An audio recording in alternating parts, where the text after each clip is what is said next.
ನಮಗೆ ಯಾಕೆ ಭಯ? ನಾನೊಂದು ಮಾತು ಹೇಳ್ತೇನೆ. ಕಾಂಗ್ರೆಸ್ಸು ತೀರ್ಮಾನ ತಗೊಂಡಾಗಲೇ,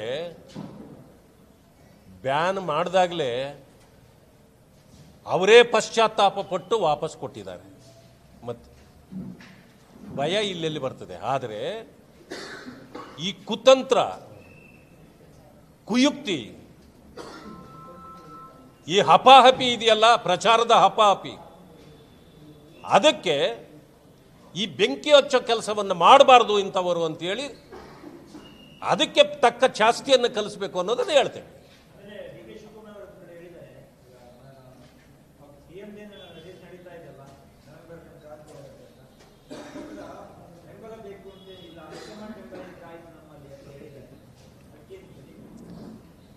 ಆ ಪಕ್ಷ ಪ್ರಜಾಪ್ರಭುತ್ವ ಇಲ್ಲದ ಪಕ್ಷ ಅಂತ ಎಲ್ಲರಿಗೂ ಗೊತ್ತಿದೆ. ಹೈಕಮಾಂಡ್ ತೀರ್ಮಾನದ ಮೇಲೆ ಆಗೋದಾದ್ರೆ ಅಲ್ಲಿ ಅವರಲ್ಲಿ ಇರ್ತಕ್ಕಂಥ MLAಗಳು ಕಸ ಹೊಡೆಯಲಿಕ್ಕಿದಾರೇನು? ಕಸ ತೆಗಿಲಿಕ್ಕ ಇರೋದವರು? ಕಳೆ ತೆಗಿಲಿಕ್ಕ? ಹಾಗಿದ್ದ ಮೇಲೆ ಹೈಕಮಾಂಡ್ ಒಂದೇ ಇದ್ದರೆ ಸಾಕು. ಅವರು MLA ಯಾರು ಚೀಫ್ ಮಿನಿಸ್ಟ್ರು, ಯಾರು ಡೆಪ್ಯೂಟಿ CM ಅಂತ ಹೇಳಿದ್ರೆ ಸಾಕು. ಇವ್ರು ಯಾಕೆ ಬೆಂಬಲ ಕೊಡಬೇಕು? ಈಗ ಯಾಕೆ ಅವ್ರಿಗಾಗಿ ಏನೋ ಕುದುರೆ ವ್ಯಾಪಾರ ಕೂಡ ಪ್ರಾರಂಭ ಆಗಿದೆ ಅಂತ ಹೇಳಿ ಕೇಳ್ಪಟ್ಟೆ. ಅದೆಲ್ಲ ಕುದುರೆ ವ್ಯಾಪಾರ ಯಾಕಬೇಕು? ಹೈಕಮಾಂಡಿನ ವ್ಯಾಪಾರ ಮಾಡ್ಕೊಂಡ್ರೆ ಸಾಕಲ್ಲ.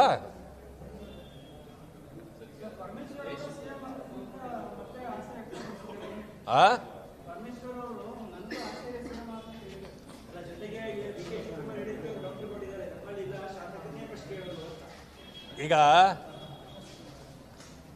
ಪರಮೇಶ್ವರ್ ಅವರು ಕೇಳ್ತಿರೋದು ಹೊಸದೇನಲ್ಲ. ಆ ಸಮುದಾಯ 75 ವರ್ಷದಿಂದ ಕೇಳೋದ್ರಲ್ಲೇ ಇದೆ ಹೊರತು ಕೊಟ್ಟಿದ್ದಿಲ್ಲ. ಕಾಂಗ್ರೆಸ್ ಪಕ್ಷ ಅವರಿಗೆ ವಂಚನೆ ಮೋಸ ಮಾಡ್ತಾನೇ ಬರ್ತಿದೆ. ಅದರಿಂದಾಗಿ ಅವರಿಗೆ ಕೊಟ್ಟರೆ ಬಹಳ ಸಂತೋಷ ಪಡೋನು ನಾನು ಕೂಡ ಒಬ್ಬ. ಆದರೆ ಈ ಕಾಂಗ್ರೆಸ್ಸು ಮೋಸಗಾರರ ಕಾಂಗ್ರೆಸ್ಸು, ಅದರಿಂದ ಕೊಡ್ತದೆ ಅಂತ ನಂಬಿಕೆ ಇಲ್ಲ ನನಗೆ.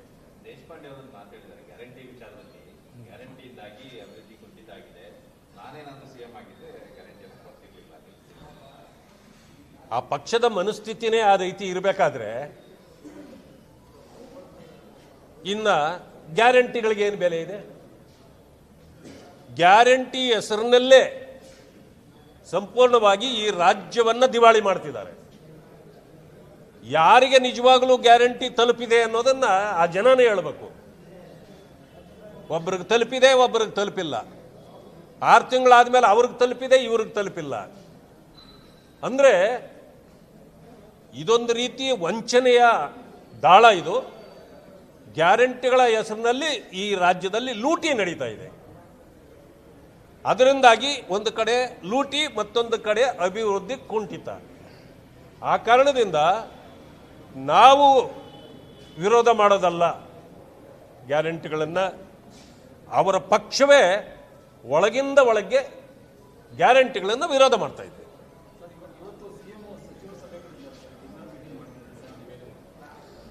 ಅದು ಹೇಳೋದು ಮಾತ್ರ ಡಿನ್ನರ್ ಮೀಟಿಂಗು.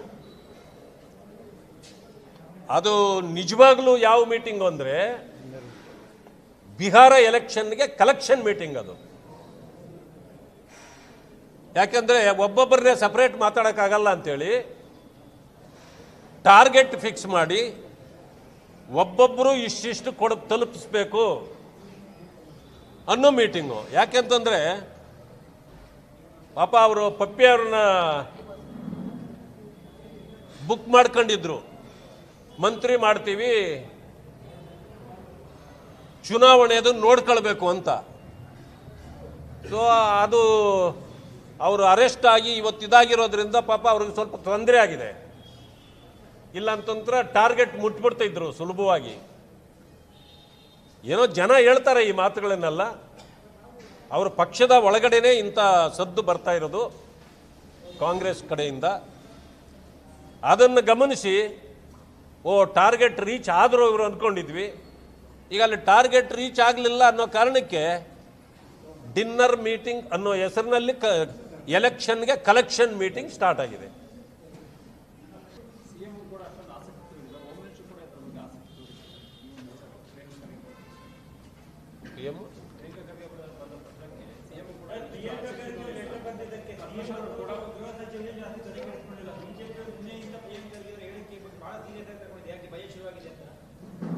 ನಮಗೆ ಯಾಕೆ ಭಯ?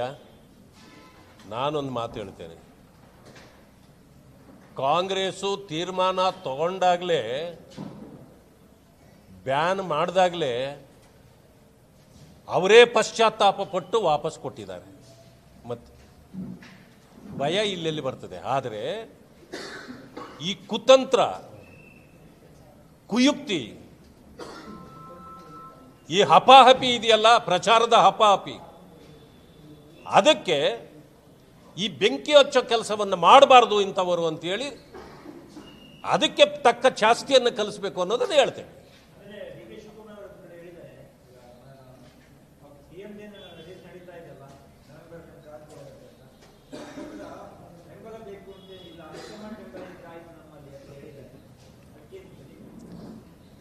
ಆ ಪಕ್ಷ ಪ್ರಜಾಪ್ರಭುತ್ವ ಇಲ್ಲದ ಪಕ್ಷ ಅಂತ ಎಲ್ಲರಿಗೂ ಗೊತ್ತಿದೆ. ಹೈಕಮಾಂಡ್ ತೀರ್ಮಾನದ ಮೇಲೆ ಆಗೋದಾದರೆ ಅಲ್ಲಿ ಅವರಲ್ಲಿ ಇರ್ತಕ್ಕಂಥ MLAಗಳು ಕಸ ಹೊಡೆಯಲಿಕ್ಕಿದ್ದಾರೇನು? ಕಸ ತೆಗಿಲಿಕ್ಕ ಇರೋದವರು? ಕಳೆ ತೆಗಿಲಿಕ್ಕ? ಹಾಗಿದ್ದ ಮೇಲೆ ಹೈಕಮಾಂಡ್ ಒಂದೇ ಇದ್ದರೆ ಸಾಕು. ಅವರು MLA ಯಾರು ಚೀಫ್ ಮಿನಿಸ್ಟ್ರು, ಯಾರು ಡೆಪ್ಯೂಟಿ CM ಅಂತೇಳಿ ಹೇಳಿದ್ರೆ ಸಾಕು. ಇವ್ರು ಯಾಕೆ ಬೆಂಬಲ ಕೊಡಬೇಕು? ಈಗ ಯಾಕೆ ಅವ್ರಿಗಾಗಿ ಏನೋ ಕುದುರೆ ವ್ಯಾಪಾರ ಕೂಡ ಪ್ರಾರಂಭ ಆಗಿದೆ ಅಂತ ಹೇಳಿ ಕೇಳ್ಪಟ್ಟೆ. ಅದೆಲ್ಲ ಕುದುರೆ ವ್ಯಾಪಾರ ಯಾಕಬೇಕು? ಹೈಕಮಾಂಡಿನ ವ್ಯಾಪಾರ ಮಾಡ್ಕೊಂಡ್ರೆ ಸಾಕಲ್ಲ.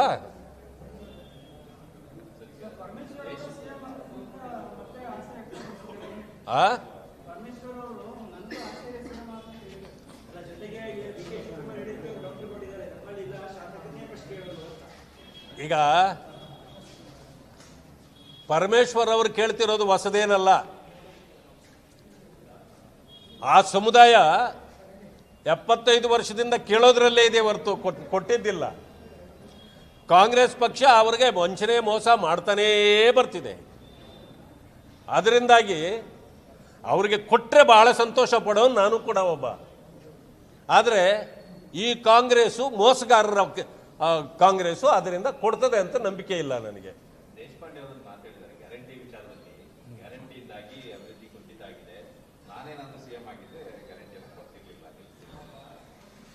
ಆ ಪಕ್ಷದ ಮನಸ್ಥಿತಿನೇ ಆ ರೀತಿ ಇರಬೇಕಾದ್ರೆ ಇನ್ನ ಗ್ಯಾರಂಟಿಗಳಿಗೆ ಏನು ಬೆಲೆ ಇದೆ? ಗ್ಯಾರಂಟಿ ಹೆಸರಿನಲ್ಲೇ ಸಂಪೂರ್ಣವಾಗಿ ಈ ರಾಜ್ಯವನ್ನು ದಿವಾಳಿ ಮಾಡ್ತಿದ್ದಾರೆ. ಯಾರಿಗೆ ನಿಜವಾಗಲೂ ಗ್ಯಾರಂಟಿ ತಲುಪಿದೆ ಅನ್ನೋದನ್ನ ಆ ಜನನೇ ಹೇಳಬೇಕು. ಒಬ್ರಿಗೆ ತಲುಪಿದೆ, ಒಬ್ರಿಗೆ ತಲುಪಿಲ್ಲ. 6 ತಿಂಗಳಾದ್ಮೇಲೆ ಅವ್ರಿಗೆ ತಲುಪಿದೆ, ಇವ್ರಿಗೆ ತಲುಪಿಲ್ಲ. ಅಂದರೆ ಇದೊಂದು ರೀತಿ ವಂಚನೆಯ ದಾಳ. ಇದು ಗ್ಯಾರಂಟಿಗಳ ಹೆಸರಿನಲ್ಲಿ ಈ ರಾಜ್ಯದಲ್ಲಿ ಲೂಟಿ ನಡೀತಾ ಇದೆ. ಅದರಿಂದಾಗಿ ಒಂದು ಕಡೆ ಲೂಟಿ, ಮತ್ತೊಂದು ಕಡೆ ಅಭಿವೃದ್ಧಿ ಕುಂಠಿತ. ಆ ಕಾರಣದಿಂದ ನಾವು ವಿರೋಧ ಮಾಡೋದಲ್ಲ ಗ್ಯಾರಂಟಿಗಳನ್ನು. ಅವರ ಪಕ್ಷವೇ ಒಳಗಿಂದ ಒಳಗೆ ಗ್ಯಾರಂಟಿಗಳನ್ನು ವಿರೋಧ ಮಾಡ್ತಾ ಇದೆ.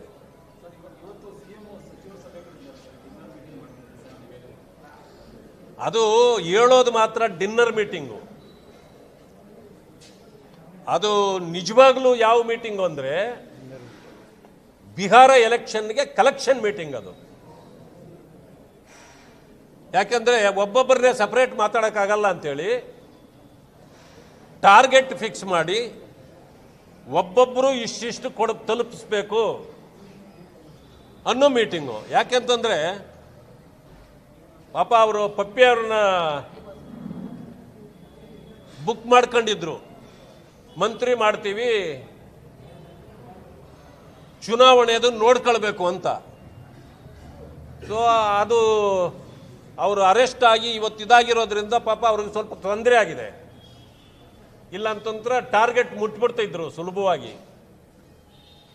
ಏನೋ ಜನ ಹೇಳ್ತಾರೆ ಈ ಮಾತುಗಳನ್ನೆಲ್ಲ, ಅವ್ರ ಪಕ್ಷದ ಒಳಗಡೆನೆ ಇಂಥ ಸದ್ದು ಬರ್ತಾ ಇರೋದು ಕಾಂಗ್ರೆಸ್ ಕಡೆಯಿಂದ.